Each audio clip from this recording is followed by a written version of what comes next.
Thank you all for coming today. I'm Paul Stormberg. I'm president of the Gygax Memorial Fund.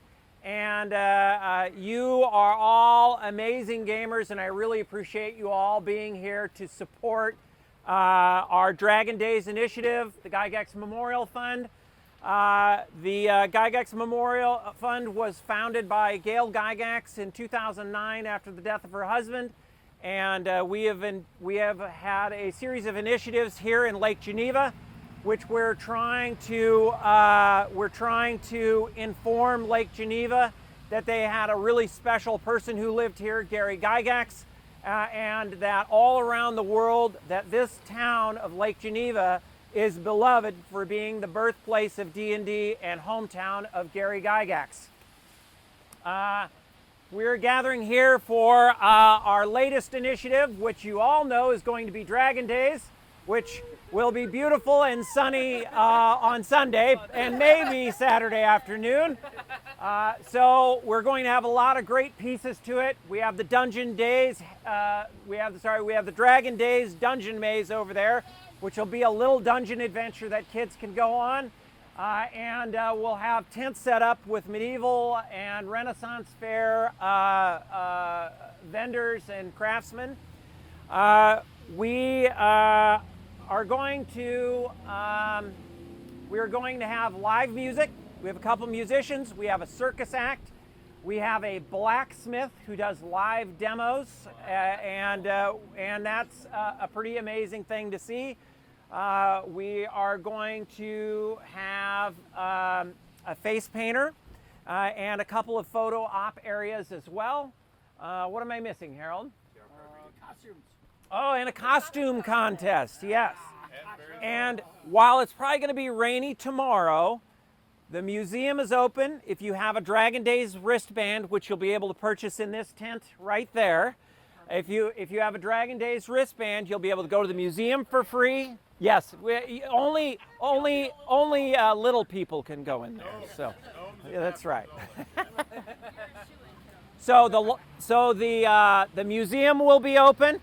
The library will be open with a couple events. There'll be a photo opportunity, and then there's going to be a reading of Gary's unpublished children's novel called Ruko, The Smallest Samurai. It's based on the bedtime stories he told his children before they went to bed, and it's a story of Japan's smallest samurai, the fisher boy Ruko. It's a beautiful little story. And then we're going to have the American Legion Hall open from 10 to 5 for gaming, and there'll be a couple of introductory games that'll teach people how to play Dungeons and Dragons, even if you've never played before. And then gaming will move to the Horticultural Hall on Sunday afternoon. That will be put on by Bards and Bookworms, that is a program of the Lake Geneva Public Library and the Matheson Memorial Library in Elkhorn. And that is free and open to the public, whether you're a Dragon's Day attendee or not. That's free and open to the public. Let's see, what else? Whatever. Oh yes, where I'm supposed to be at. I will be at 330 Center Street, which is the birthplace of D&D. That's where Gary wrote the game. And we'll have a sand table set up in the basement. I'll show you how to play the chainmail fantasy game rules, which is where Gary got a lot of his inspiration for the way he created D&D, Wizards and Fireballs.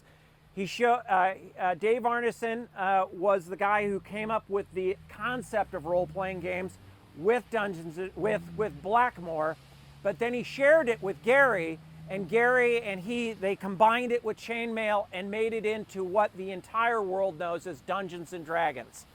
And in addition to that, there'll be a short video on the history of the house. In that little tiny house, Gary decided to become a game designer.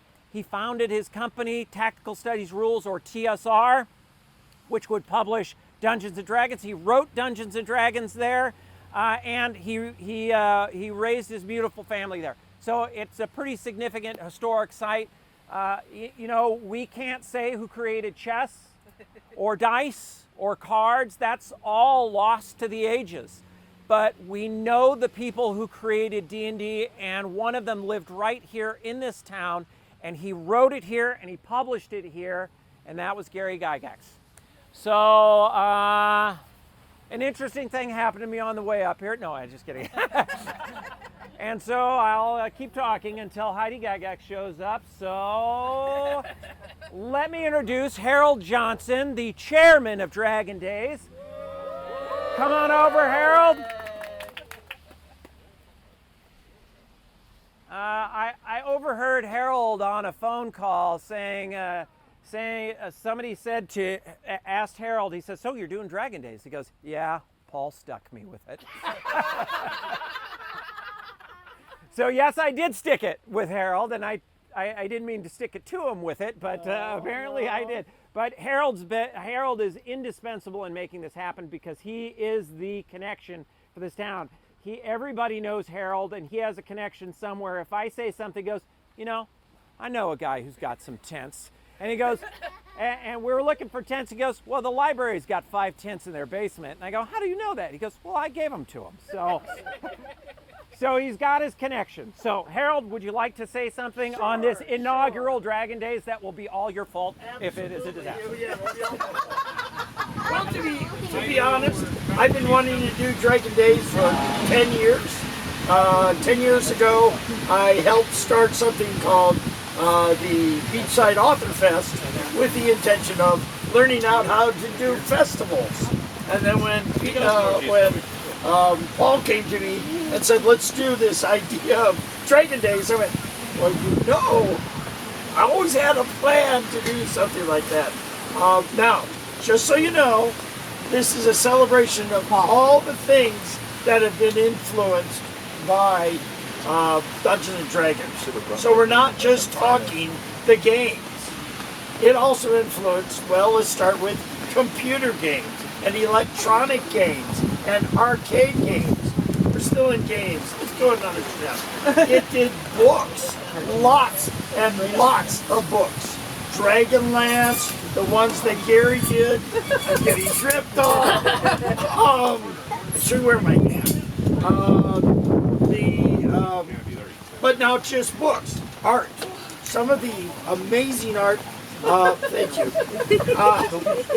Was my hat originally. He's just loaded it back years ago. Yeah. So we did books. We did comic books. I don't know if you knew those. There were comic books from DC Heroes, or DC.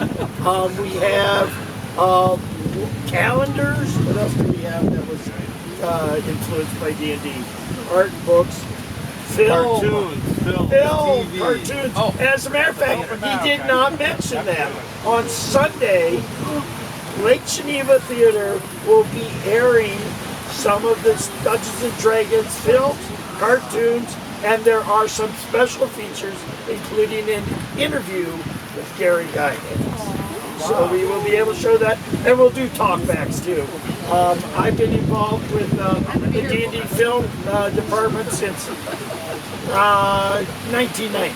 So it was very nice to see films finally out, and certainly I like Honor Among Thieves. But before then, we had the Dragonlance movie as well, the animation. So lots of things to see. Now, just so you know, this is a community event.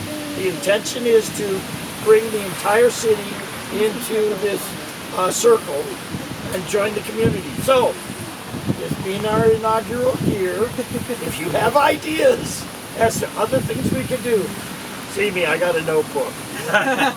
All right. You got 12 notebooks. I have 12 notebooks.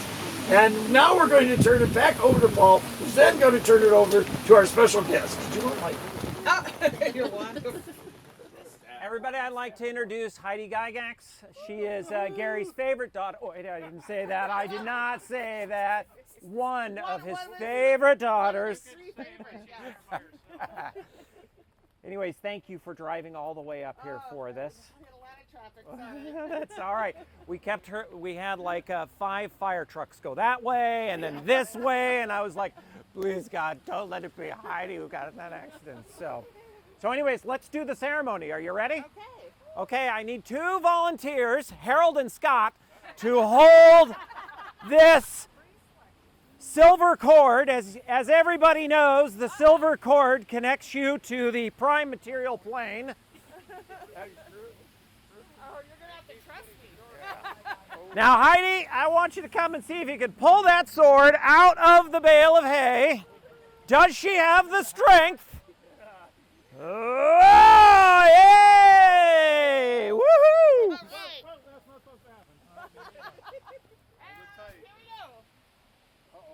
Woo! Yay! Awesome job! Nice!